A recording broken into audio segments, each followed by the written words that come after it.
Welcome, everyone. This is the Midpeninsula Regional Open Space District Planning and Natural Resources Committee. It's Tuesday, December 13th, and it is now 1 o'clock. May we have roll call, please? Director Kishimoto. Present. Chair Riffle. Here. Director Siemens. Yes. All right, thank you. I'd like to welcome everybody to our meeting, and to begin, I'd like to review the district's hybrid meeting procedures for our meeting this afternoon. This meeting is being held in accordance with a recent amendment to the Brown Act through legislation known as AB 361, which allows teleconference meetings during proclaimed emergencies. We're doing our best to conduct a hybrid meeting where everyone has the opportunity to listen to the meeting and to provide comment. The meeting agenda explains how members of the public can provide comments at this meeting. The public may provide oral comments in person through the internet during the meeting. Members of the public who wish to comment during the meeting should submit the public comment form, which is available in the boardroom if you're here in person, or on the district website if you're attending remotely. Written comments may be also submitted. They will be distributed to the committee members and the appropriate staff, but they will not be read into the record. Let's start by briefly describing the process for today's meeting. Committee members and district staff who are not attending this meeting in person will be participating in the Zoom online meeting as panelists to have the ability to mute and unmute themselves and interact among each other. Members of the public may be present at the district's boardroom or via Zoom. Members of the public attending via Zoom may be able to hear and see all presentations, but they will not be able to unmute themselves or share their screens. During the public comment period, the district clerk will call on members of the public individually who have submitted a public comment form online or in person. Commenters will be allowed to address the board for up to 3 minutes. Video of guests is turned off in Zoom. This will help the meeting run without interruption. Committee members and staff, please keep your microphones muted unless you are speaking in order to minimize background noise. I'll be asking for committee member questions and comments by calling on each individual committee members. This will help prevent us from talking over each other. And finally, I'd like to remind all staff members to announce their names and titles when speaking to ensure that the board and the public know who is speaking. Thank you. Okay, with that, may I please have a motion to adopt the agenda? So moved. I'll second. We have a motion and a second. May we have a roll call, please? Director Kishimoto.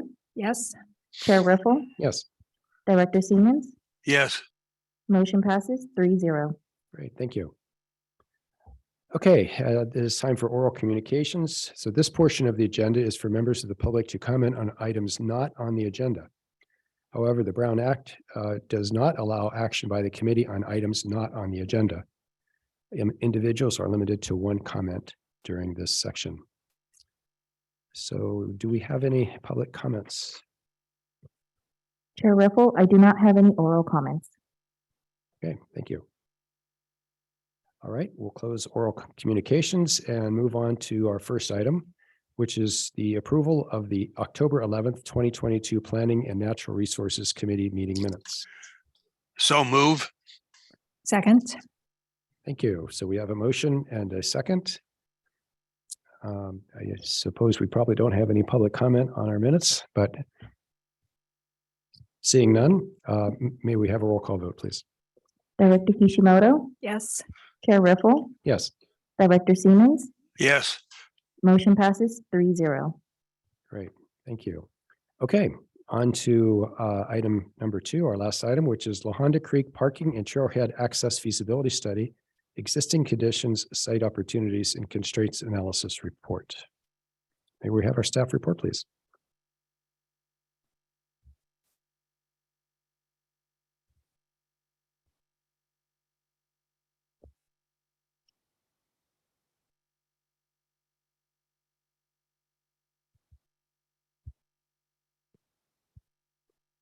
Hello, I'm Melissa Borghese, Planner 2, and I'm joined here this afternoon by Tina Hugg, Senior Planner, and Megan Dale from RHAA, RHAA Landscape Architecture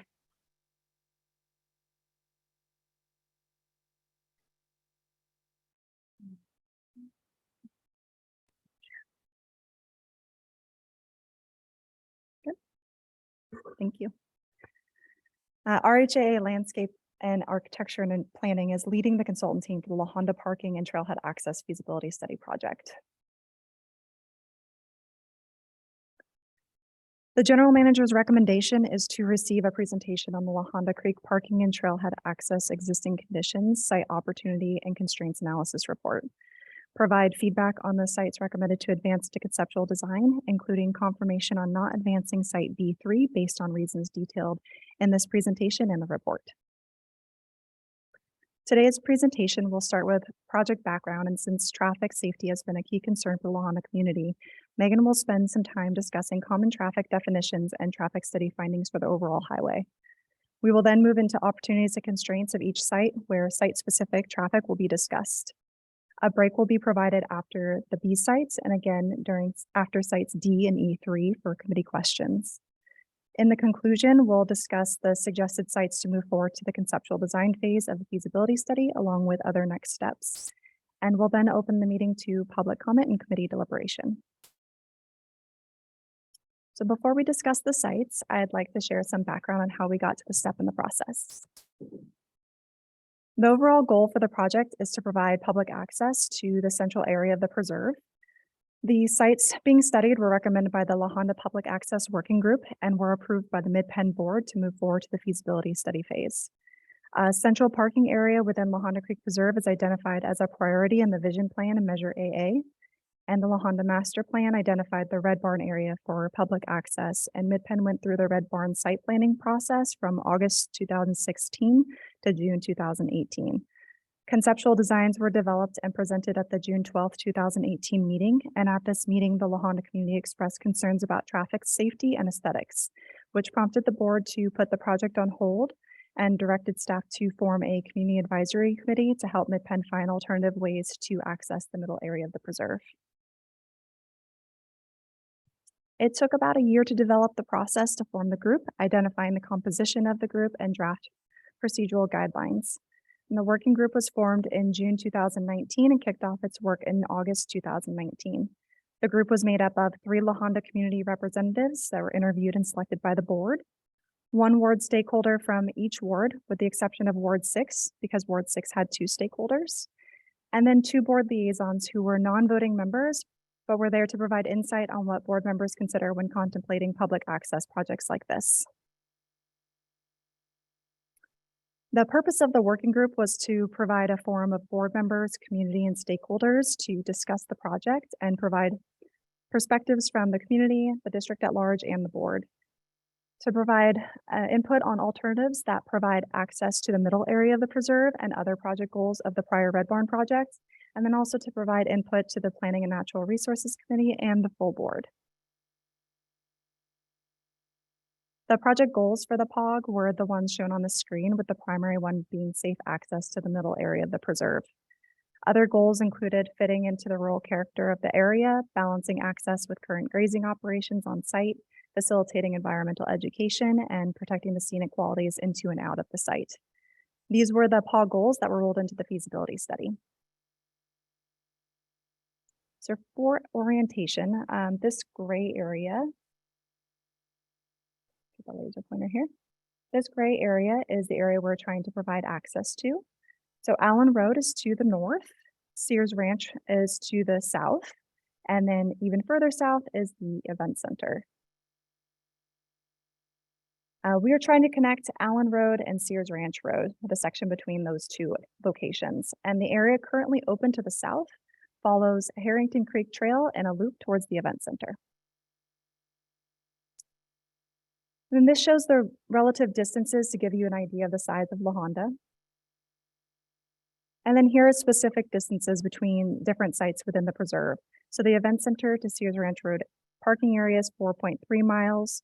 Sears Ranch Road to Preserve Gate LH07 is 2.4 miles. And then Preserve Gate LH07 to the Red Barn is 2.5 miles. The POG worked diligently to develop a recommendation of several sites that distributed uses and access across 4 different areas and 4 different ways. So the B sites near the existing Sears Ranch parking lot were an opportunity for additional parking for equestrian trailers and future expansion for vehicles, when the use of the existing Sears Ranch lot exceeds its capacity. The size was to be determined by physical and other constraints. And then the C sites are a mile in from the Sears Ranch parking lot, and they were deemed suitable for picnic, family-friendly, equestrian serving, and interpretive amenities. The type, location, and quantity was to be determined by during the feasibility study phase, and then this is also being done internally by staff, so the consultant is not working on this portion of the work. Site D is at gate LH07, south of the Red Barn, and the location was proposed for a small parking lot, the size to be determined by physical and other constraints. And then it was supposed to have a trailhead access and then restroom facilities as well. And then for site E3, it's in a small clearing near the White Shed and the Red Barn area, and the location was proposed for a small parking lot, the size to be determined by physical and other constraints. With limited access, specific constraints were to be determined during the feasibility study phase, but potential options included permit or docent-led only conditions. The POG completed their recommendations report in July 2020, and the group was disbanded in October 2020.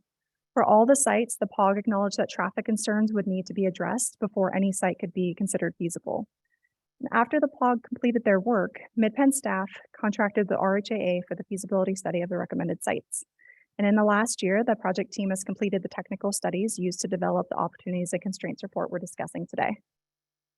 Today, we'll focus on the long-term planning recommendations rather than the C sites and the short-term measures that are already underway. The work the POG did is just the first step in a multi-year feasibility, site planning, environmental review, design, permitting, and construction process. We're in the feasibility study phase of the 4 sites recommended by the POG, and the feasibility study will result in conceptual designs for each site for board's consideration. So only those that the board feels are feasible will move into the environmental review. The board would accept the project and environmental review document prior to any final design. Design and permitting would follow, then bidding and construction before the project is complete and open to the public. This process usually takes about 4 years. And then technical studies. So multiple technical studies were developed to identify the opportunities and constraints at each site. These studies include traffic, biological, cultural, boundary, topo, and botanical surveys, and they can be found on our project website. For all but site B3, there are no environmental resource concerns precluding site feasibility based on the multiple technical studies conducted. Traffic warrants a deeper discussion, and Megan Dale will go over the existing traffic considerations in this next section. I will pass the mic over to Megan. Thanks, Melissa. I'm Megan Dale, Senior Associate with RHA Landscape Architecture and Planning. A little about me, I am an outdoor adventurer, whether I'm out there hiking, mountain biking, or walking my dog. I'm grateful for all the open space that's been made accessible to me, and being connected to nature creates a place for people to recharge or recreate. And the more people spend time in nature, the more likely they'll want to protect it because they value it. I've also spent many hours on State Route 84. I had an incident on a similar windy 2-lane highway like this, where I was going the speed limit and a car pulled a U-turn in front of me. Luckily, I had the stopping sight distance to prevent a collision. I share this personal story because road safety is very important to our team and to Midpen. And we know from past studies that the broader La Honda community is concerned with road safety and providing safe access as well. Our traffic consultant was not able to be here today due to the death of his wife. By implementing the proposed traffic safety measures that I'll be presenting today, it is hoped that both the goal of improved public access and the goal of roadway safety could be addressed. So let's take some basic definitions and look at some traffic. When preparing the access study, LSA, our traffic consultant, considered several items: road safety, level of service, vehicle speed, collision history, sight distance, and project design features. State Route 84. The speed limits signs are posted for 40 miles per hour. It is striped for no passing, yet speed surveys show that many drivers choosing to travel in excess of speed, and collision data from the California Highway Patrol and our observation show evidence of drivers choosing to illegally pass. There are infrequent passing or turnout areas. State Route 84 is an east-west highway owned and maintained by Caltrans. The western terminus is near San Gregorio and the eastern near Redwood City. It traverses north-south near the La Honda project sites. For this report and presentation, eastbound was referred to as northbound and westbound referred to as southbound. LSA collected roadway data between Wednesday, November 3rd and Saturday, November 6th, 2021. The average temperatures these days were between 57 and 61 degrees Fahrenheit with little to no precipitation. As part of this study, we looked at previous reports. Collision data was examined from the past 5 years. We also studied previous traffic reports, the 2016 Hexagon Red Barn Access Study, along with the 2017 and 2020 W-Trans studies. The Hexagon report identified a prevailing roadway speed near site E3 at 57 miles per hour southbound. The analysis concluded that the traffic generated by the proposed public access would not impact vehicle level of service on the highway, but raised a point about the adequacy of sight distance given the prevailing roadway speed, which I'll explain as we go. Next, traffic volume. The San Mateo County Congestion Management Program identifies that two-lane highways such as State Route 84 have a capacity of 2,800 vehicles per hour. The daily traffic volume on State Route 84 is approximately 2,000 vehicles per day on a weekday and 2,500 vehicles on a weekend day. That's 25% more on the weekend, but it's still significantly less than the capacity of 2,800 vehicles per hour. Because this highway is not congested, the analysis found that no queued vehicles are anticipated and that left turn pockets would not be warranted. A left turn pocket is that short center lane that allows a vehicle to wait until the break in the traffic to make a turn.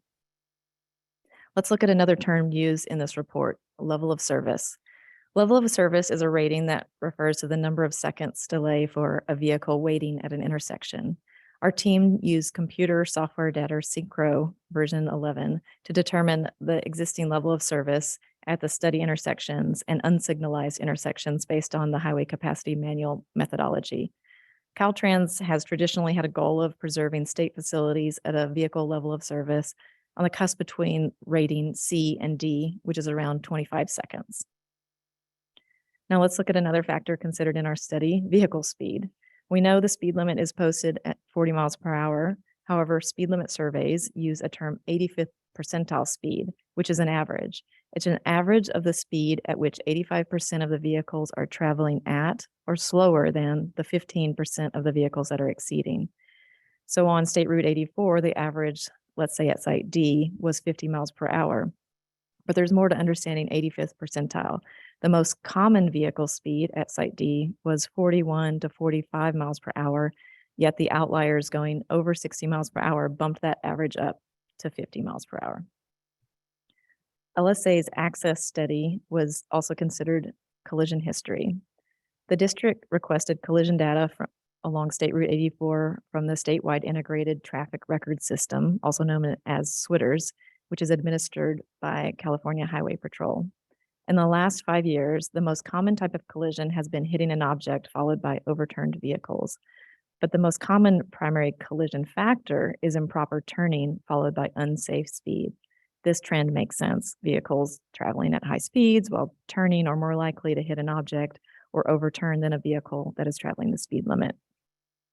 We wanted to note that in comparison, Highway 84 has fewer incidences per mile than Highway 35 when the project team analyzed during our public access working group process. Let's look at another factor, sight distance.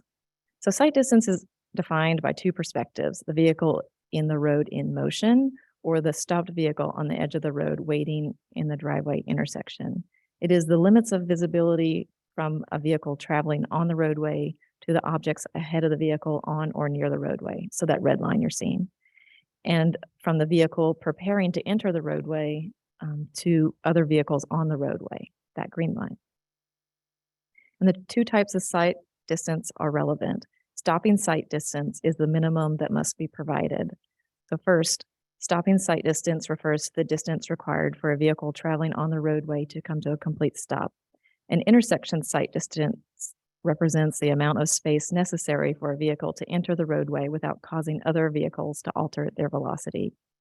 Intersection site distance is highly dependent on the predominant travel speed. So even though this posted speed limit is 40 miles per hour, if the predominant speed is 50 miles per hour, then the predominant speed should be designed to, which is 50. Intersection site distance is different for left turning vehicles opposed to right turning vehicles because a left turning vehicle must cross an additional lane of traffic before accelerating to the roadway's predominant speed. Now that we have a general understanding about traffic terminology and current State Route 84 conditions, let's dive into the opportunities and constraints by site. All but 2 of the sites we are reviewing today are within the central part of La Honda Creek open space. Sites B2 and B3 are located the furthest south, about a mile from the southern edge of the central gray part of the preserve, as you can see from this map. They are accessed from the intersection of State Route 84 and Sears Ranch Road. Site B2 is located approximately half a mile north of this intersection. Site B2 is a large site west of an existing paved parking lot, which is at the end of Sears Ranch Road. That existing lot has about 22 spaces and a restroom facility. Site B2 is lower than the existing lot down a steep slope. There is an opportunity for this site to offer equestrian parking and overflow parking. This is site B2 facing north and site B2 facing northeast up that steep bank towards the existing parking lot, which is just out of sight.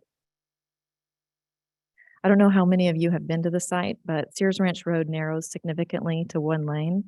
Due to this constraint, the traffic consultant recommends widening Sears Ranch Road to a minimum of 20 feet due to the number of weekend trips expected.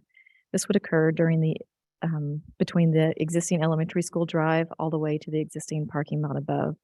This section of road currently varies from 12 to 20 feet wide. Widening the road will accommodate the trip generation of 2-way traffic, fire access, and equestrian trailers. Widening the road may affect a few existing trees, but any impacts would need to be follow the San Mateo County mitigation requirements. If you take a look at the existing conditions, there is an opportunity to make use of this flatter part of the site, which is well suited for parking. There is a constraint of water runoff down the steep slope to the right, so there is a recommendation to address stormwater. Any new impervious surfaces would need to be treated. Another key issue is to minimize the impacts to grazing pastures, since parking lots will need to be fenced and cattle guards or gates at each road crossing. Site B3 is located just north of the elementary school. This site is not recommended to move forward in the next phase of the feasibility due to a wetland found on the site. This is B3 at gate LH15 facing north towards that existing parking lot. And this is facing south on Sears Ranch Road. You can see the flat area that's ideal for parking and then the white building with this, which is a school behind. As you can see, the wetland is the blue area just north of the school, near that flat area. The flat area is within the 100-foot setback stated in the La Honda Creek Preserve Master Plan Guideline Bio 9 that does not allow any staging areas within that setback. If Sears Ranch Road is widened, I want to point out that the edge of the road is currently at the 50-foot setback around that wetland. Therefore, any proposed widening of Sears Ranch Road would occur to the west. Now that we pointed out some of the main opportunities and constraints and recommendations for these 2 sites, let's take a closer look at the traffic and access, starting with trip generation. LSA collected roadway volume data north of La Honda Elementary School and used it to calculate average weekday and Saturday trips. This was then compared to previous studies of similar preserves within the district. The average weekday trip generation was comparable, but the weekend trip generation was much higher in pre-pandemic surveys. To present a conservative analysis, LSA applied a pre-pandemic rate to the proposed project. Trip generation was proposed based on roadway volumes, previous studies, and the size of the site. This site could currently hold up to 80 vehicles, though Midpen can reduce the number of stalls as needed. To be conservative, the maximum number of vehicles was used to calculate the number of trips expected to be generated. This table demonstrates that based on the number of stalls and comparable preserves, the peak number of trips generated would be 25 on a weekday morning, which is between 7 and 9 a.m., 43 on a weekday evening between 4 and 6 p.m., and 98 weekend peak trips. This number of trips warrants widening of Sears Ranch Road to 2-lane. Here we are looking at level of service, which you can think of as your waiting time at an intersection.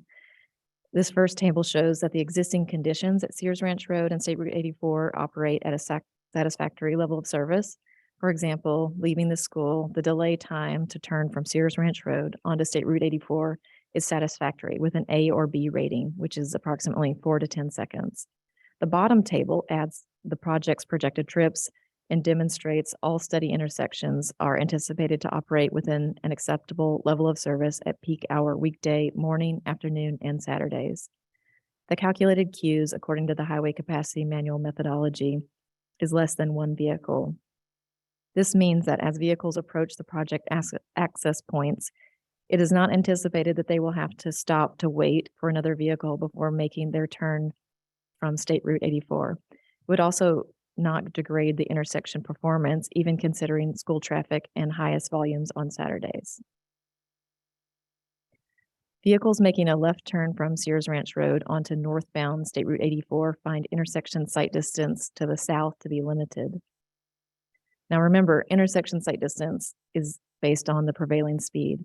The speed limit entering the town of La Honda is reduced to 35 miles per hour. So let's say you are a vehicle leaving Sears Ranch Road at this stop bar. Let's consider sight distance. A left turn would be a 2-part turn. First, the driver in the vehicle would check left, then pull into the southbound lane and check right before making a left turn. This is an existing intersection currently working in this capacity. And because the driver can see to the north and use the southbound lane to look south, no modifications are recommended. Further up Sears Ranch Road, near the elementary school, vehicles were found to be traveling at 22 miles per hour. Our team examined the collision data between 2017 and 2021. Within this period, 2 sideswipe collisions occurred at the intersection of Sears Ranch Road and State Route 84 when a vehicle was attempting to pass in the intersection. In summary, travel speeds on Sears Ranch Road are 22 miles per hour, and based on the traffic volumes on State Route 84, the anticipated inbound and outbound traffic, and the level of service delays anticipated to be within the Caltrans standards, adding a center lane median on State Route 84 would potentially encourage people to pass illegally, so no modifications are recommended for this intersection. Break for questions. Okay, thank you. Opportunity for questions, Director Kishimoto. Yes, thank you. Well, thank you for your report. Let's see, I have, one overall question, which is, you've talked about LOS for cars. What about bicycles? I believe there was a pedestrian access study, and I'm not sure if that included. Yeah, so I'm thinking of, Cyclists? cyclists, I would imagine a lot of them are like recreational cyclists on 84, and they go at pretty fast clip as well. Right. So, I think we do kind of need to keep that into consideration. And then I did read that one part about the school traffic. It said that Sears Ranch Road is a safe route to school. Mm-hmm. And I don't know how many kids are able to walk or bike to school, but it is a neighborhood school, and there's there's a number of school houses nearby. So, yeah. So, and I know traffic speeds are relatively low right now, which is good. But I'd like to keep an eye on making sure that continues to be safe. I don't know if kids would walk on the road. I guess there's no sidewalks there, right? There is a detail in the report that there's a recommendation that Midpen can work with Caltrans to improve a beacon flashing at that crosswalk. Are you talking about people walking on 84 crossing that? Correct. Yeah. I would think so. Yeah, because often the cars would take super high speed turns, right? So I would just want to kind of remember that it is a neighborhood for people who live there. So Correct. Yes, and I think there is traffic data on the number of cyclists and pedestrians that were found crossing. in the report and in that other study I referenced. So, There is, so okay. yeah, we can make sure that we include that in the feasibility in the next. Yeah, that would be recommendation. good. I know. And, it might not be a huge number of people, but on the other hand, we just don't want to make it worse. So. Absolutely. Let me see. I guess were we thinking at all of using the school parking lot as a extra parkings? That was No, that was kind of taken off the table. And I mean, it would seem like if that's not going to be the peak demand for people to park down there anyways, but so maybe we would never reach that. Yeah, no, the use of the school's parking lot has not been a part of our consideration. Oh, okay. I thought we had talked about that, but no, okay. It sounds like we don't need to do that, but okay. I guess that's it. No, that's it for right now. Thank you. Okay, thank you. Any other questions from the committee? I just had one point of clarification. If you go back to your slides, we're talking about, I think, just the capacity for the new parking lot at B2, correct? correct. But we have an existing lot there already. So shouldn't we be actually combining both in any kind of our traffic analysis rather than just the increment? So the traffic analysis of the projected trip generation included the existing parking lot and the projected Oh, okay. number of vehicles. Okay, good. And can you remind me, how many parking spaces do we have there now? 22, Okay, and then with an additional, what's up to 80 Yeah. overflow parking. Right. Okay, good. And then I guess this last question is, so what's the result been so far with our existing lot and the intersection with 84? Have we had any issues that we know of? And maybe this is to staff, I don't know.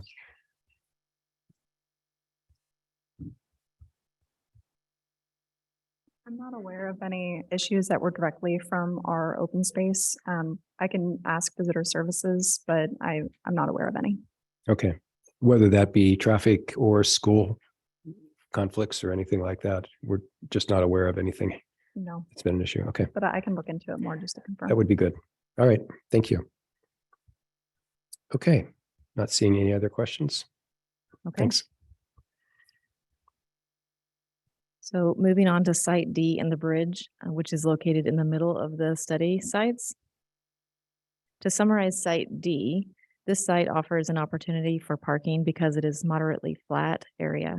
It is suitable for a paved parking lot for public access, and it is also the only site that can accommodate a restroom. Site D has an existing dirt road at gate LH07. Here is the flat area with the tree canopy. And it is accessed from State Route 84 on the sweeping curve at gate LH07. So see the large shoulder area, and we are facing southbound in this image. So let's orient. The orange line on this map is the gate. The white dashed area is that level area that could hold approximately 30 vehicles. You see the wide shoulder is about 50 feet wide between the parking and State Route 84. There are a couple of significant trees within the Caltrans right-of-way and the potential site.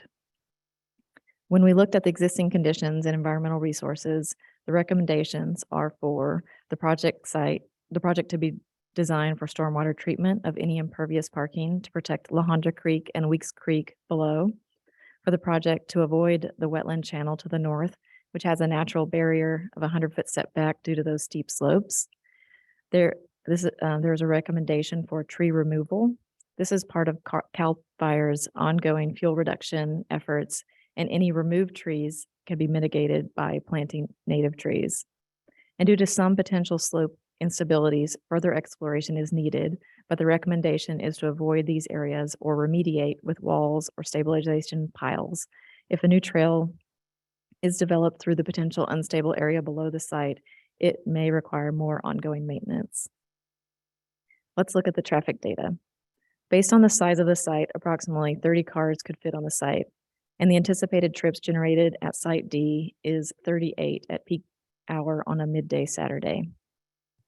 Since the existing driveway is not in regular use, there is no existing level of service data.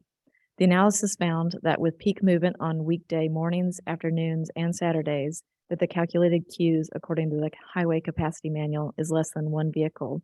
That means on State Route 84, no queued vehicles are anticipated and that left turn pockets would not be warranted.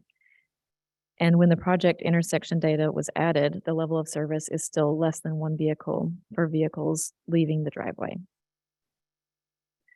The posted speed limit is 40 miles per hour. Vehicles at Site D averaged 50 miles per hour, about 10 miles per hour above the speed limit. Speeds were no different in northbound or southbound directions, but there is more to the story. The common vehicle speed, which was between 41 and 45 miles per hour. The 85th percentile speed is higher than these most common vehicle speeds because the survey location had outliers observed who were traveling much faster than the prevailing speed of most vehicles, some 60 or 70 miles per hour. Vehicles traveling over 60 miles per hour are exceeding the speed limit by at least 20 miles per hour and also exceeding the most common vehicle speed of 15 miles per hour. This tends to be 1% of the vehicles. At Site D, there was an unusual Thursday where 6% were exceeding 60 miles per hour, so the average was bumped up to 2% as outliers. These outlier drivers contribute to collision history. At Site D, there was one rear end in the last 5 years. To see more detail, State Route 84 has a sweeping curve. The traffic consultant recommends moving the existing driveway 50 feet north to improve better sight distance, adding a stop bar pushed back 20 feet to allow vehicles better sight of the highway, an abbreviated right turn pocket to help with those sight lines. Midpen can also work with Caltrans on highway improvements, such as a beacon sign to address illegal passing. Beacons are intended to slow speed on the traffic to a target speed, in this case, 40 miles per hour. And from a trail circulation standpoint, it is recommended that a new trail be added between the parking lot and the existing dirt road because the existing dirt road is not fully within the Midpen property. Let's take a look in more detail. How this would look on the site to improve sight distance for the driver waiting to turn onto the highway as well as drivers traveling on the highway. The drive moved 50 feet north. The stop bar is painted on the ground showing drivers where to stop. It's pushed back 20 feet, providing 425 feet of sight distance. And there is an abbreviated right turn pocket instead of a full deceleration lane. Please note that a full deceleration lane is not recommended because it could be used for passing. Let's look at the two types of sight distance. We know that it should be designed to the predominant speed, which is 50 miles per hour. Vehicles on State Route 84 need stopping sight distance of 425 feet. Stopping sight distance is the minimum required, and this site has that. And then vehicles in the driveway need intersection sight distance. For a right turn, they need 480 feet, which they have in this design. For a left turn, they would need 555 feet. That is for a vehicle to head northbound. Right now, it is only measured at 425 feet, so that is short 130 feet. However, moving the driveway and adding the stop bar would allow the driver in the driveway to see further down the highway to the north and result in sufficient stopping sight distance in that direction. And the beacon could warn those on State Route 84 of a vehicle in the driveway so they could reduce their speed for improved intersection sight distance for the driver waiting in the driveway. Here we are looking southbound, and while greatly improving the sight distance to northbound traffic, the sight distance would still be less than the recommended amount for vehicles entering the roadway and making a left turn. This means that vehicles on State Route 84 would have to slow to avoid a collision. In order to provide an additional 130 feet of sight distance to the south, there is an option to remove vegetation and earthwork from the hillside south of this project. This would require discussion with the property owner, but we need to move into conceptual design before we can engage with the property owner so the owner understands what that project would entail. Let's move on to the next component of the D site, the bridge at La Honda Creek. At Site D, we have the opportunity to provide vehicular and/or pedestrian access. To get to across the creek to the preserve's trail system, we would need a bridge. As a constraint, the existing bridge is 0 rated structurally and would need to be replaced before being used publicly. I want to mention that the plan is to replace the bridge, but Midpen would look at another crossing if the bridge location does not work for unanticipated reasons. In summary, this bridge needs improvement for a future trail connection. Both pedestrian and vehicular capacities will be studied. The access road to the bridge is wide enough for a crane so that the existing bridge can be removed in segments. The recommendation is to keep the new bridge abutments outside the creek, avoiding potential impacts and associated permitting. The existing rail car cannot be reused due to the need for a longer span, and lead abatement is likely when the old rail car is removed. So here's that 12-foot wide, 50-foot long bridge. Here you can see the access road, which would be used for the bridge removal, and the recommendation for the bridge abutments to be outside the creek. The bridge is currently supported by rotting logs, and with the abutments outside the creek, a longer span is needed. Therefore, the existing bridge cannot be used and lead abatement will be needed. On to the last study site. The most northern site is site E3 at the Red Barn. In summary, this site is well suited for limited public access only. It is a small area hidden by vegetation. The traffic consultant recommends using the existing entry and exit driveway with a limited number of vehicles entering and exiting the site. This can be achieved by using docent-led or permit-only access. Limited public access would be registering for a permit online with a restricted arrival and departure time, and an access code would be given for gates. This is the view of the Red Barn facing southeast from the potential parking area. State Route 84 is off the screen to the left. And this is a small area of the proposed parking lot, and the white shed facing northwest. State Route 84 is off to the right. And here's the level area and proposed parking and existing trees that provide some screening. Site E3 would be accessed from an existing drive circled in yellow at the top of this map. It is 80 feet south of Old La Honda Road at the curve and is entered through gate LH06. The site would be exited through gate RED01 at the south, circled in yellow. This is the access drive looking north. So you can see Old La Honda Road curving off to the right there, and the entry gate LH06. This is the exit through gate RED01 at the straight section of State Route 84. You can see the turnout on the left there. And the photo on the right is where the people are standing. After the pole is the existing exit driveway. Once people have entered the site, to get to the small area at E3, you would drive down this 12-foot wide dirt road, one way in, one way out, which would not be an issue with restricted arrival times. Then to exit the site, this dirt road on the right is more like a frontage road to State Route 84, taking you to the exit.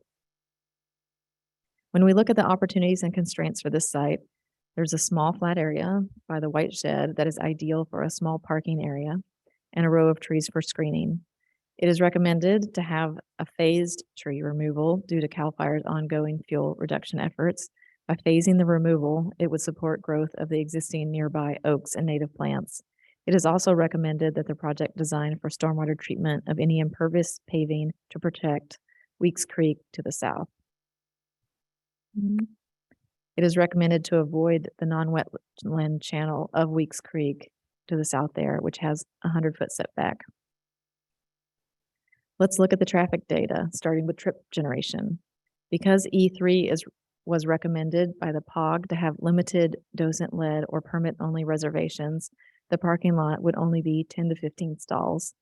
The anticipated trips generated at site E3 during peak hour on midday Saturday is 23 vehicles. This counts the cars coming in and going out from docent-led activities. Level of service. When turning into the existing driveway, the analysis found that no queued vehicles on State Route 84 are anticipated. This is based on the highway capacity manual. Therefore, no left turn pockets would be warranted. When we examine the vehicles waiting to exit the existing exit driveway and combine that with the project intersection data, The level of service is still less than 1 vehicle. An A rating, so less than 1 second to enter State Route 84. Because no U-turns are available within a reasonable distance of Site E3 to the north or south, no turn restrictions from the driveway onto State Route 84 are recommended. Now let's look at vehicle speeds. Even though the posted speed limit is 40 miles per hour, vehicles at E3 average 46 miles per hour, about 6 above the speed limit. Speeds were higher southbound because it is downhill, different than northbound, uphill. But remember, there's more to this average. The most common vehicle speed was between 41 and 45 miles per hour southbound and 36 to 40 miles per hour northbound, probably slower due to being uphill. The outliers observed at 60 or 70 miles per hour, again, 20 to 30 miles per hour over the speed limit, tend to be 1% of vehicles. At Site E3 on Saturday, 3% were exceeding 60 miles per hour and 1% were over 70 miles per hour on a Thursday. Again, speed lends itself to collisions. According to Switters, the collision data from the California Highway Patrol, there's a range of 8 collisions in the last 5 years. 5 were improper turning or improper entering a right-of-way, and 3 due to unsafe speeds. During the site visits, illegal passing was observed in the southbound or downhill direction. Now, site distance. The predominant speed is 46 miles per hour, so it is recommended to design to 50 miles per hour southbound and 40 miles per hour northbound. Vehicles on State Route 84 need stopping sight distance of 425 feet, and it is measured at the existing driveway to have 525 feet. The vehicles in the driveway need intersection sight distance for a right turn of 480 feet, and that is measured at 525 feet, so that checks out. And the vehicles in the driveway need intersection sight distance for a left turn of 445 feet, and it is measured at 530 feet. Remember, the prevailing speed northbound was slower. For these most common vehicle speeds, sufficient left turn intersection sight distance is provided. The recommendations include installing advanced warning sign combination W2-2 warning beacon and W16-13P when flashing. These signs are triggered by the vehicle in the driveway waiting to turn onto State Route 84. It uses a loop or camera system. The signs would be placed at both northbound and southbound approaches to the exit driveway. Midpen can work with Caltrans on highway improvements, such as a median and beacon signs to address illegal passing. The barrier would need to be designed to accommodate a left turn from the exit drive. Highway parking is recommended to be prohibited at the existing turnout. To summarize traffic for all sites, the proposed project access to open space areas would not fundamentally change conditions on State Route 84, as no system with human interaction can be free from risk posed by human error. Many driveway and intersections with challenging site distances would continue to exist on this winding road. At the project access points, site design could provide sufficient stopping sight distance for vehicles traveling the speed limit and recommended advanced warning sign to alert drivers on State Route 84 of the presence of vehicles so that they can slow to the speed limit. Providing public access to La Honda Creek Open Space Preserve as proposed would not have a detrimental effect on the operation of State Route 84.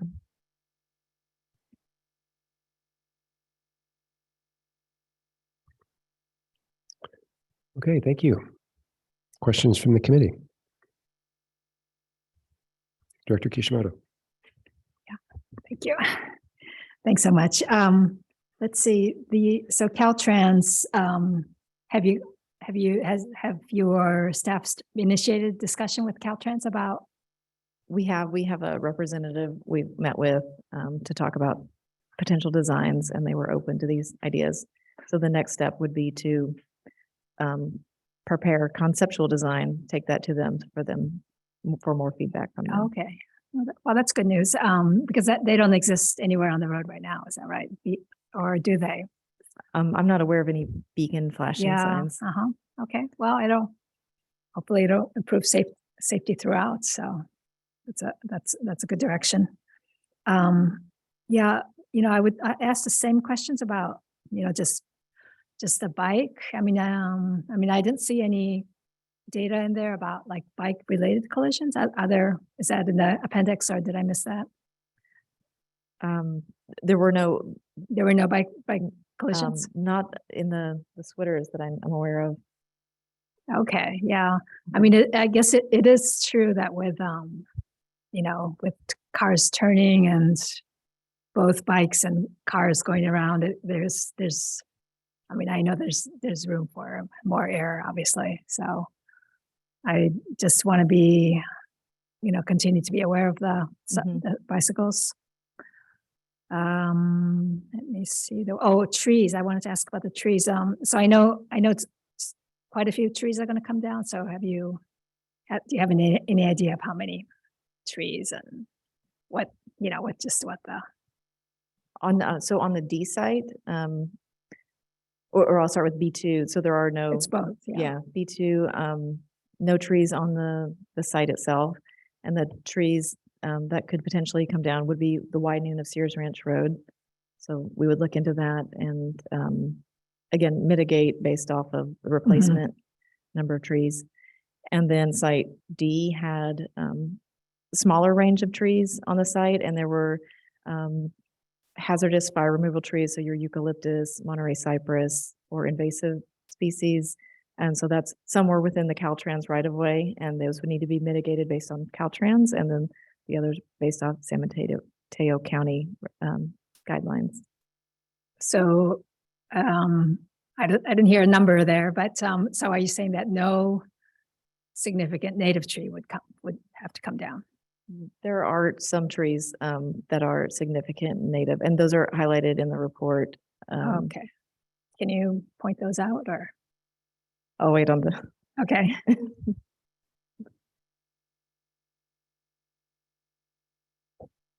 I know I understand there's going to be some trade-off for. Okay. Let me see. So just one quick question about the 50-foot shoulder. Is that, so Caltrans owns road do. plus 50 feet? Correct. And okay, I didn't mean to interrupt. I see. Okay, but so the gate would obviously be on Midpen land. Correct. There would be a drive aisle, and so part of that right turn park, it would be a Caltrans improvement. So they would need to sign off on that driveway. Okay. Okay. Yeah, there might be something else, but let me turn it back. Okay, thank you. Other committee questions?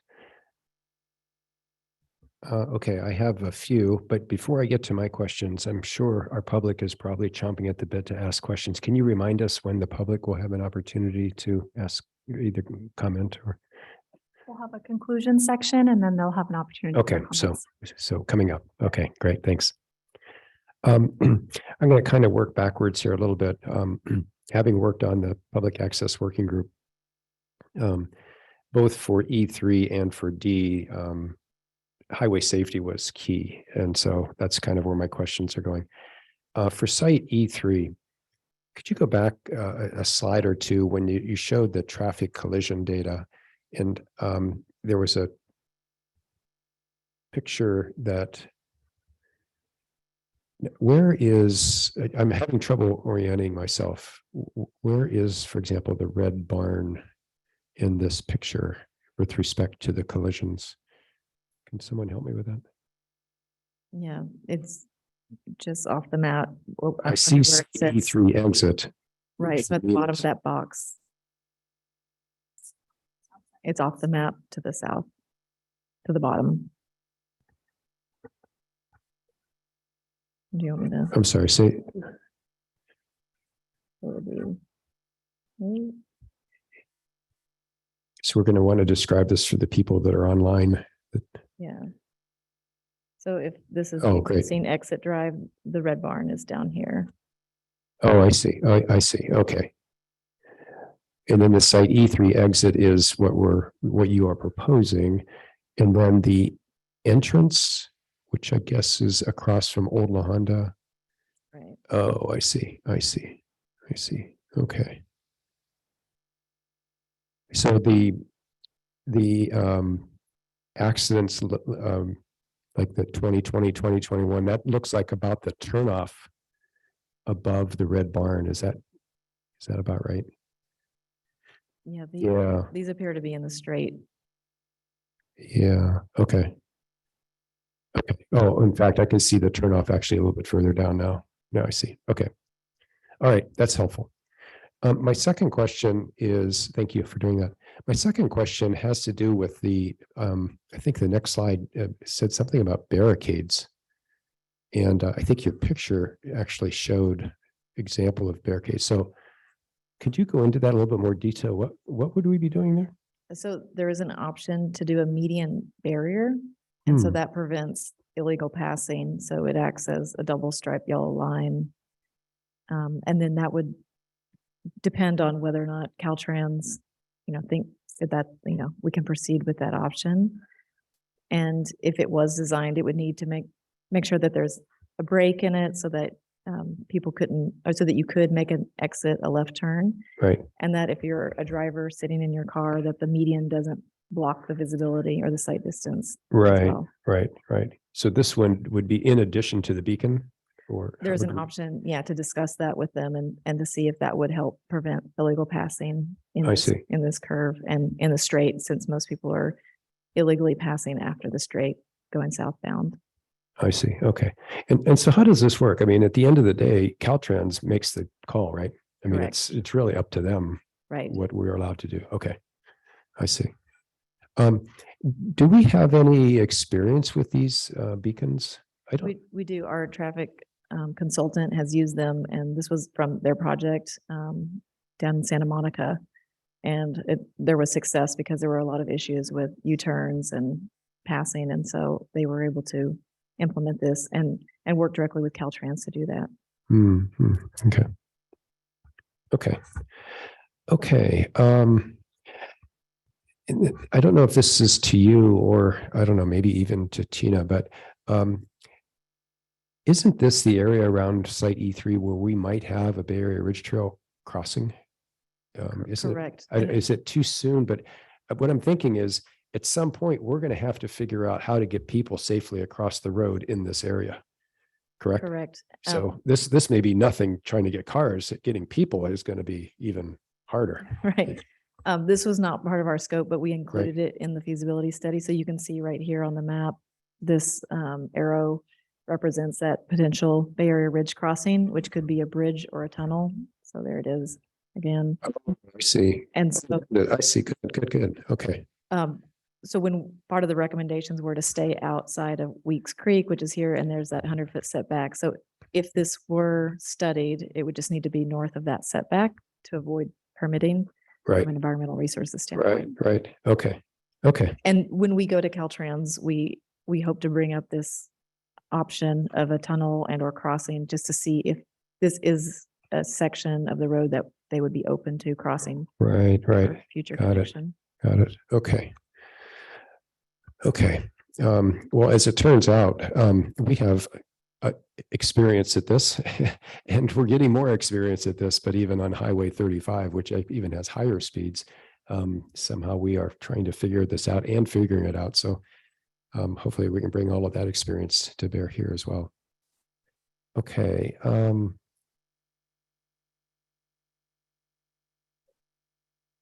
And then back to site D.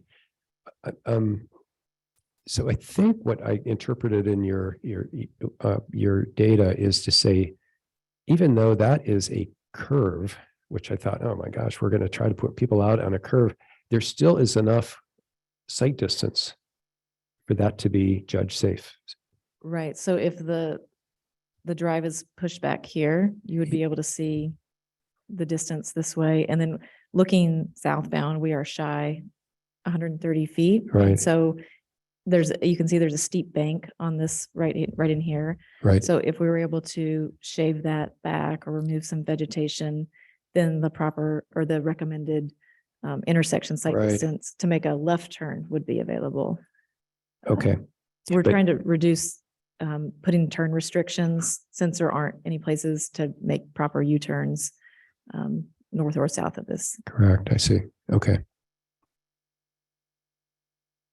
Okay. And then just finally, the beacon, I'm back to the beacon thing, both on this and then at E3. So when someone would come up to the stop sign, if you will, to exit from that beacon, then would be triggered. Is that how that works? Correct.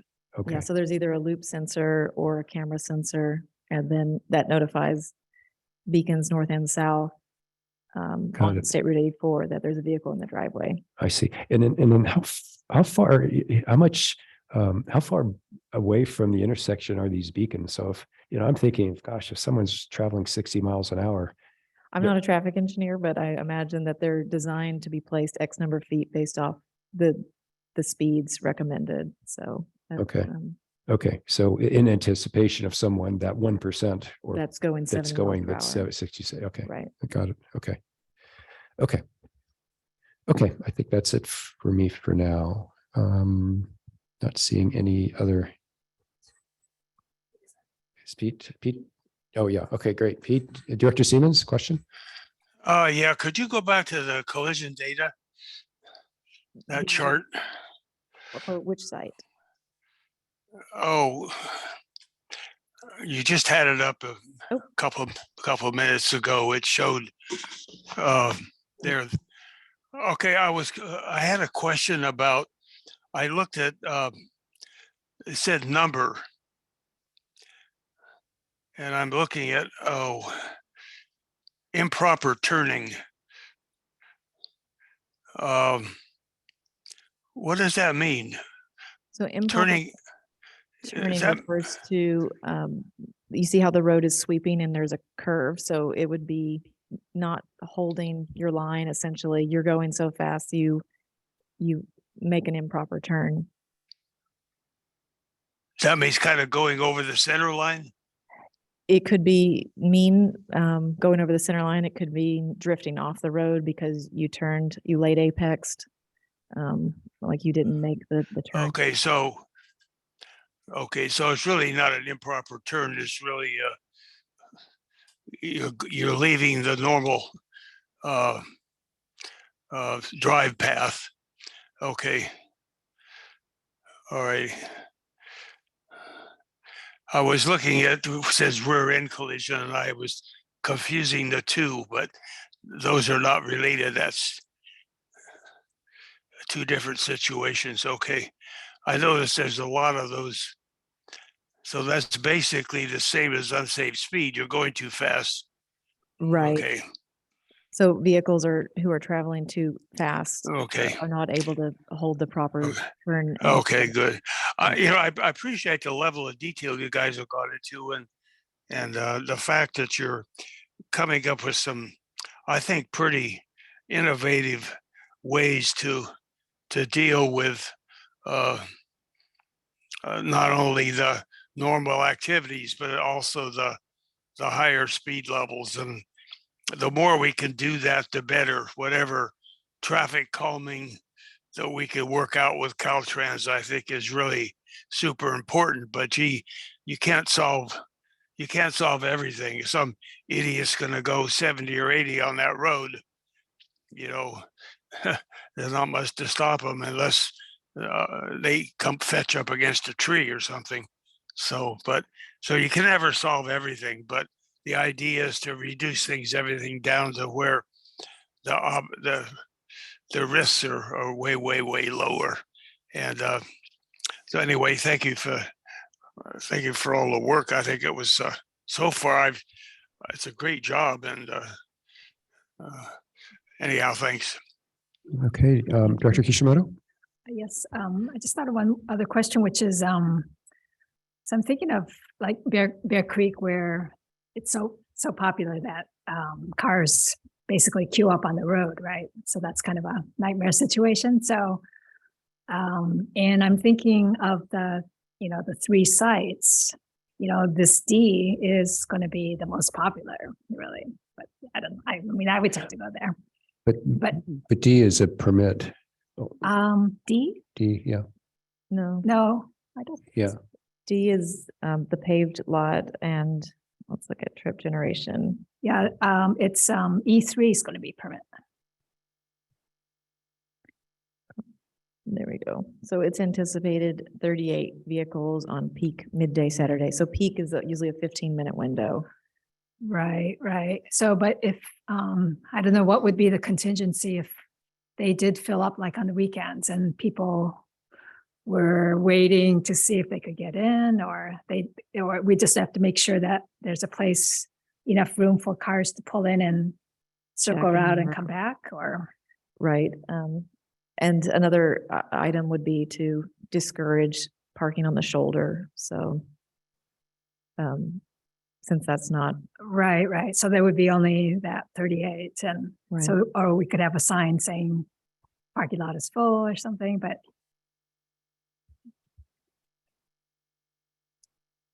These are considerations that will come up during conceptual planning. So in terms of site circulation, how the vehicles will come into the site, how they move around and leave, if the lot is full, will be looked at that time, as well as any enforcement that will be required. As you may remember, the Bald Mountain parking lot at Mount Umunham has a turnaround at the end. That may not be possible at the site due to site considerations, but those are the types of things that we have to look at in the next phase, the I see. conceptual planning phase.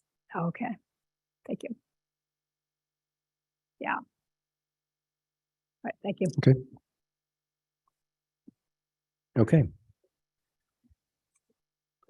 Thank you. Hi, this is Tina Hug, Senior Planner. Apologize, I forgot to introduce myself earlier. I did want to answer Director Kishimoto's questions about the trees. So there are two types of trees. There's heritage and significant trees, and heritage trees are they are designated by the species. Significant trees is 38 inches at breast height circumference, and it's different for each site, and it also has to be confirmed during conceptual planning. We have 2 at site B2, heritage trees that may be affected by the road widening. At site D, we have 4 significant trees within the site, and 2 in the right of way, Caltrans right of way. At the bridge, 2 heritage, 5 significant trees. Again, depends on what happens with the bridge. And at E3, 21 significant trees. These are eucalyptus. They're slated Cal Fire removal, as well as non-native Monterey pine and non-native or invasive Pinus radiata. So those are the trees that are identified at E3. And those would be phased. It would not be, correct.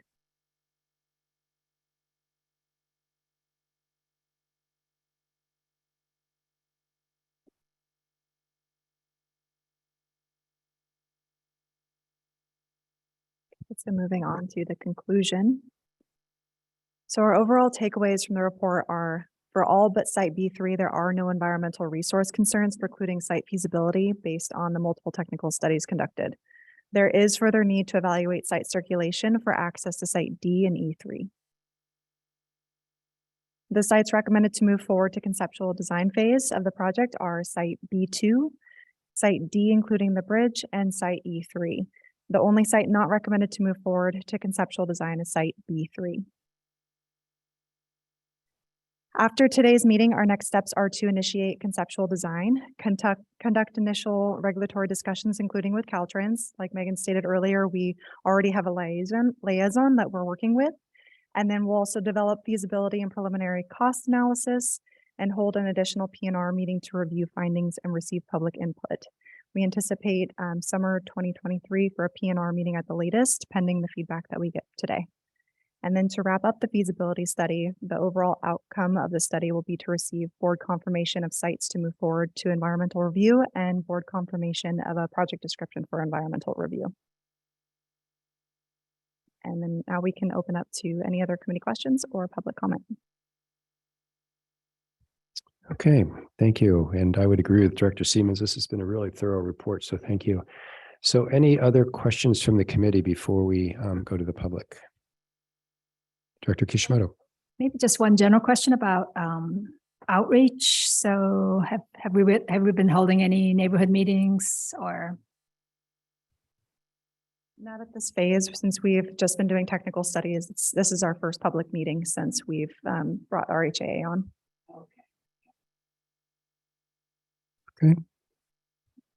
I don't see Director Siemens. Just one follow-on question, and this comes back to the site E3. Now, is the idea that actually the upper driveway, if you will, would be the entrance, and then the lower would be the exit? Yes, that's correct. So the driveway that goes towards the Ranger residence would Could be you the entrance. could you bring up that the Yeah. kind of the picture of that?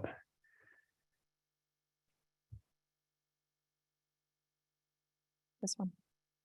So this driveway, if you entered and went straight, that would go towards the Ranger residence. That's what we're proposing as the entrance. So for both north and south, you Mhm. would use that one entrance. I see. Okay.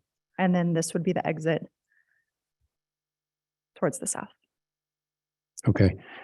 And again, the reason for splitting it like that is for line of sight, or what? It was one of the recommendations by the POG throughout the POG process, but it also does line of sight would be, and also controlling the amount of vehicles coming in and out. We would have that line of sight would be possible by doing the entry and the exit there. Okay. I don't know, if Megan, you have anything else to add to that? Okay. Okay. So I'm just thinking, if the line of sight is the issue, why don't we have exit and entrance at the lower one where we have the longest?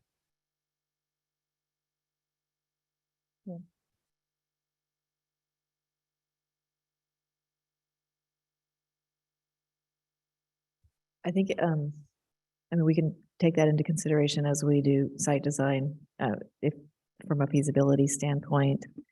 I think it had to do with the entering and exiting of the vehicles from a anticipated timeline, so that you're not stacking the vehicles and there was a one way in, one way out. So that, let's say you had a code, you had a permit from 10 to 1, and then the other permit was 1 to 3. So the 10 a.m. people are coming in, 1 p.m. and then they leave this way, and then the new round comes in.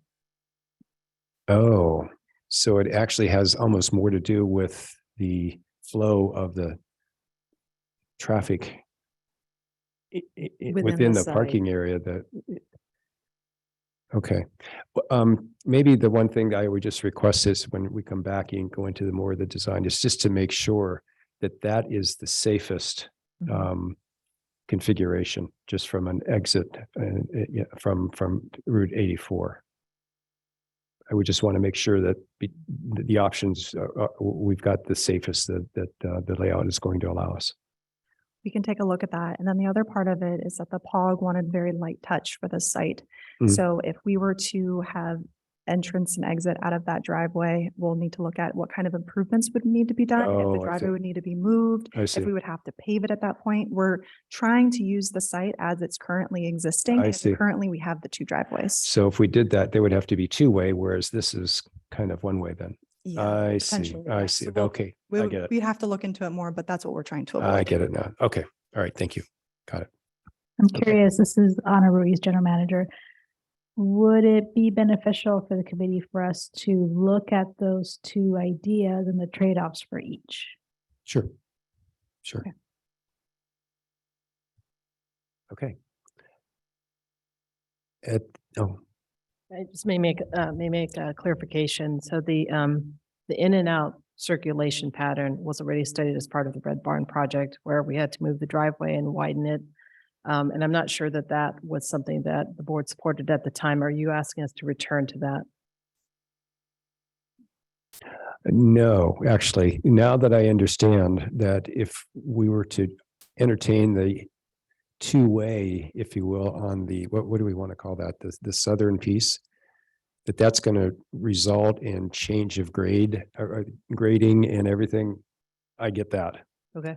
I get that. So I would say, now I understand why you're recommending that. So I don't know if the other committee members feel there needs to be another look at that from a safety point of view, but that answers my question. Okay. Just looking at just looking at the contours, Yeah. I could see I a remember reason that was for an issue. keeping it a Yeah, narrow yeah. road, yeah. Okay. We'll make a clarification on the presentation when it comes back in the conceptual plans. Good. Thank you. Thanks, Tina. Okay. I think that's it from the committee. Let's see. I think our presentation's done. Do we go to the public now? Okay. Chair Riffle, I do not have any oral comments. Okay.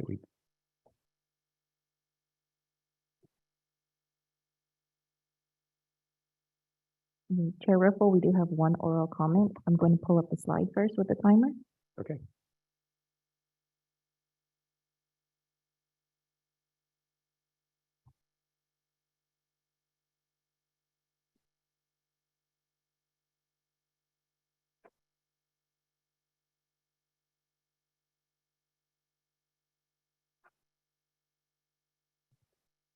All right, we have one member of the public. This is a very familiar member of the public. Barbara Hooper, would you like to come up?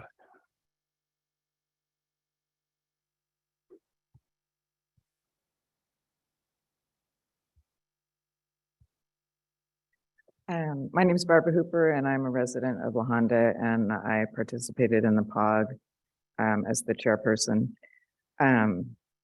Prior to coming to the meeting, I looked at the document and I was very impressed with all the research, especially traffic, because you know that's a concern for me personally, as well as every time I see somebody in La Honda, they ask, what's going on with the Red Barn? And people are concerned about the traffic.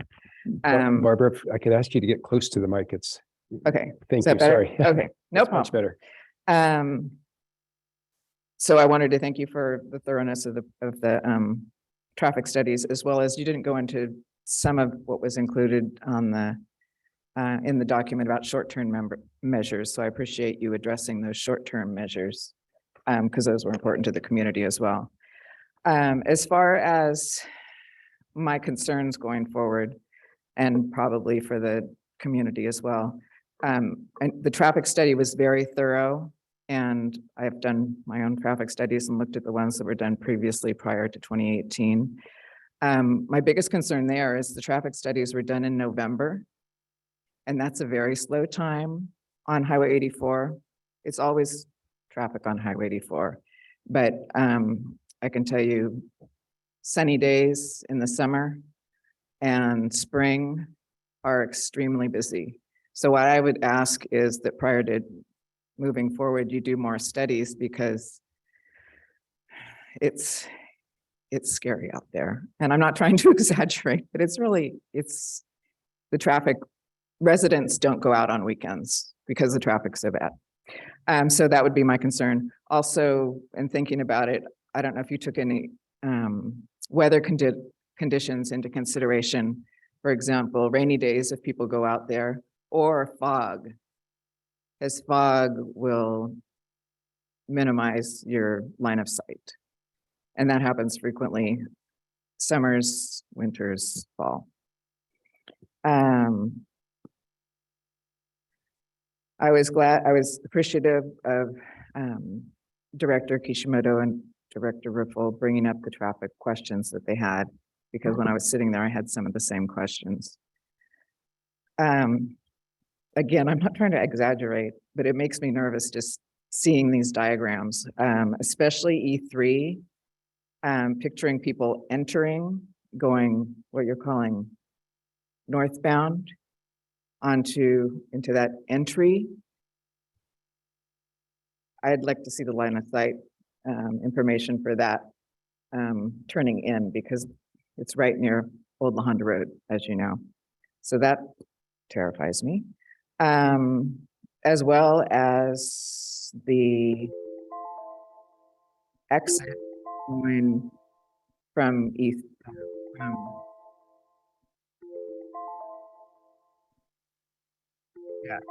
exit going north. Is that right? Yeah, north. Still seems like a scary situation because, as you mentioned, the cars go extremely fast and often pass at that location. questions that were raised that I also have concerns with are, what about overflow parking? As we know, like at Wonderlook, they have taken care of that now. They've put in no parking signs, but at D, if that 38 vehicle parking lot got backed up, I could see people stopping on the side of the road and parking there. My other concern about the open parking on D is, as you may have observed, I don't know if you saw this in your studies, there's racing car groups that come out there regularly. And I think some of the directors have seen those when we've been out observing. So I'd be concerned that that would be a gathering point. Another issue I was wondering about is, I know you had a lot of information about the accident statistics, and I don't know if all accidents are actually reported. So I would ask if you have contacted the CDF, is that what it's called? CAL FIRE, to see if they have any reports, as well as La Honda Fire Brigade.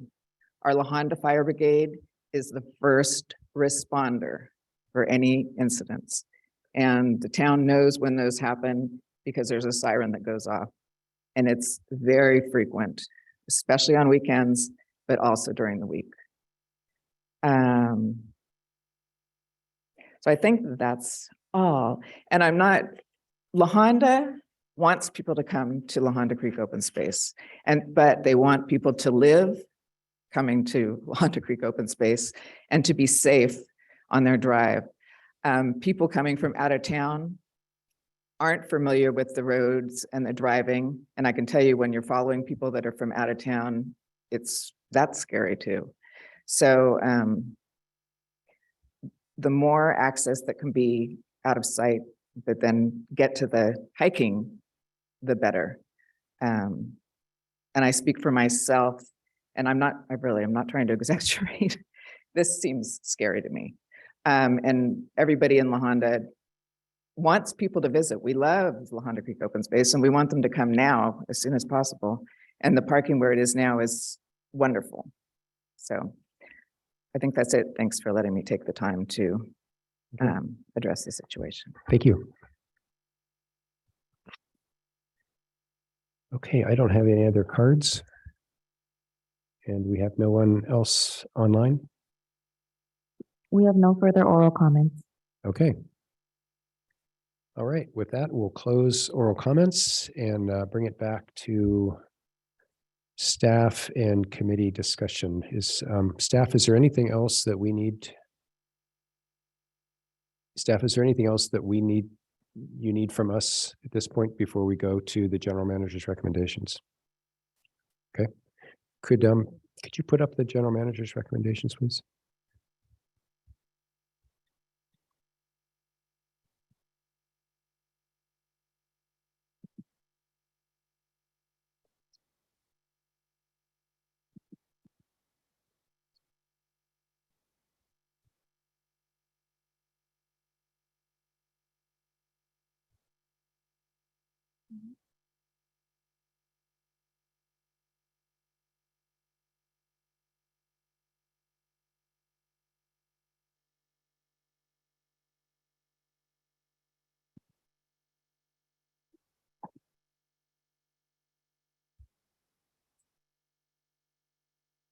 Great, thank you. Okay, so with that, I'd like to allow the committee to comment, question, discuss, and then hopefully make a motion. So who would like to start?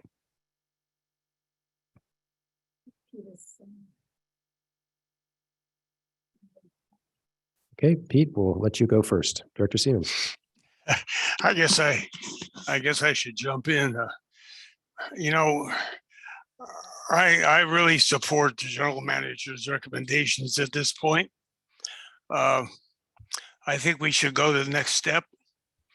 If we finally get down to the wire at the end and say, well, gee, it looks like it's really, this one particular site's really not going to work, then okay. But given the size of the preserve and the interest, I think we're going to need all three lots. And I really think the recommendations are well thought out. The only one thought I had was addition, and I don't know how we totally deal with it, but the idea of doing a raised median in the area where people are doing the illegal passing. If we could somehow get Caltrans to fund that, I think that would make a huge improvement on the whole situation of trying to access La Honda, and really it provides a number of things in addition to just that local area. It also adds a traffic calming aspect to the whole road. The more of those areas you can block off so people don't pass, I think is good. But certainly in that area, maybe a raised median might be even if it's only a couple feet wide and has some small amount of plantings or whatever in it to deal. But I think that's a good Caltrans project. If we do it, it could be part of our project and we look for grant money. I think really that should be considered very strongly in the next phase. So anyhow, I'm going to move the general manager's recommendation with that caveat to explore a raised median in the area where the people are passing illegally. Thank you. Okay, thank you. So we have a motion. Just to clarify, Pete, do you specifically want the raised median as part of the motion, or is that just something you would like to see some further study? Well, actually, I'd like it part of the motion, but see how the rest of you feel. Okay, all right. Since we have a motion, do we have a second? Okay, I didn't, do we need to make a motion to? But, I thought a lot of the comments we made along the way, do we need to pull them into the motion? So good. I thought we did, but. Do you want a motion for today? Does staff want a motion for this, or are you happy just with us pontificating? Do you want just the feedback that you've heard during the meeting? Director Riffle, we'd like your confirmation that we can remove site B3 from the study moving forward. Okay. So we would like a motion So the main action is to remove B3 and move forward with the other sites. Okay. Okay. Yeah. So with that, Pete, would you like to modify your motion? Yeah, that's fine. I'll do that.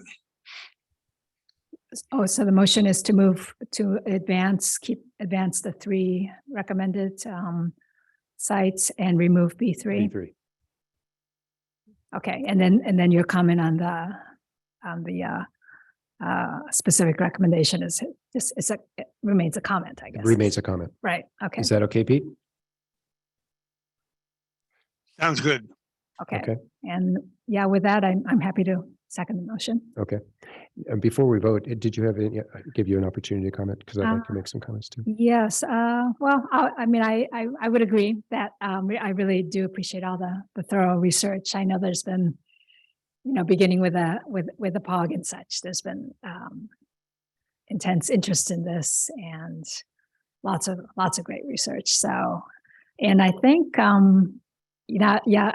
would just comment that, just to kind of keep an eye on the multimodal aspect of this, not just the cars, because of course it is a neighborhood for the people who live there, as well as, so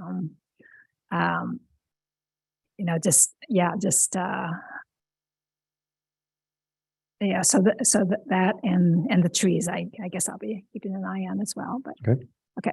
But yes, happy to. Okay, great. So I'm going to go ahead and support and vote for the motion. So just a few things. First, thank you very much, staff, for the follow-up on this. Having been a member of the Public Access Working Group, which Barbara, she mentioned, chaired, a lot of work has gone into this and a lot from great feedback from the community of La Honda. So I think this is the logical next step. Is there a perfect solution? No, that's why we actually had to break it into three. And so I think these three are the right ones, the right approach for us to take to the next level. So I like where we've taken it. Number one. Number two, Director Kishimoto, I think, brought some of this up before, but we've got the community of La Honda right there at Sears Ranch Road, not only with the school, but right across the street, is where there's quite a few houses and so on. I can see the opportunity to make sure that we've got safe passage there for school children, for people that live in the neighborhood with their families that are riding their bikes up to be able to get into the preserve and at some point, if with the kids and dogs and everything. So I'd like for us to continue to look at how we can incorporate this with the La Honda community, as well as with our visitors that we're so concerned about as far as their safety goes as well. I think the third thing is that providing access to preserves is something that we've been doing for 50 years. We've somehow managed to do it for the most part pretty darn safely along Highway 35, which is even worse, in my opinion. But it's something that we, I hope, can bring that expertise to here to Highway 84. And where I think Pete is saying is, and we can be part of a general solution to help make that stretch of road safer. And I think that, I know Barbara and others are probably rolling their eyes and say, there's nothing you can do. Well, I'd like to give it a good shot. And especially given the resources that we can bring to this and the public that we're going to bring, I'd really like to see how we can make this a safer road, because I believe we can. Okay. With that, unless there's any other comments from staff, Jane? Good afternoon, Director Riffle. Jane Mark, Planning Manager. I wanted to address your comment about safety improvements for pedestrians and bicycles that Director Kishimoto brought up. I'm not sure if you're aware, but the County of San Mateo, the Office of Sustainability, had completed an active transportation plan for the unincorporated area of San Mateo County. And one of the areas that they looked at was safe routes to school. And since Sears Ranch Road is designated as a safe route to school, they actually do have some plans for some pedestrian improvements along Sears Ranch Road to downtown La Honda. And that is something which the county is actively working on. Great. Thank you. Very helpful. Thank you, Jane. Okay. Chair Riffle, can we please call for the roll call vote for the motion presented? Yeah, I think we're at that point. Director Kishimoto, Yes. Chair Riffle, Yes. Director Siemens, Yes, motion passes 3-0. Okay, thank you. Director Siemens, you had your hand up, but did you have another comment to make? Nope. You're good? no, Okay. Okay, great. I think that brings us to the end of our agenda for today. So looking at staff and other committee members, I think we are good to adjourn today's meeting. Thank you very much, and especially thanks to staff and our consultants. Good job.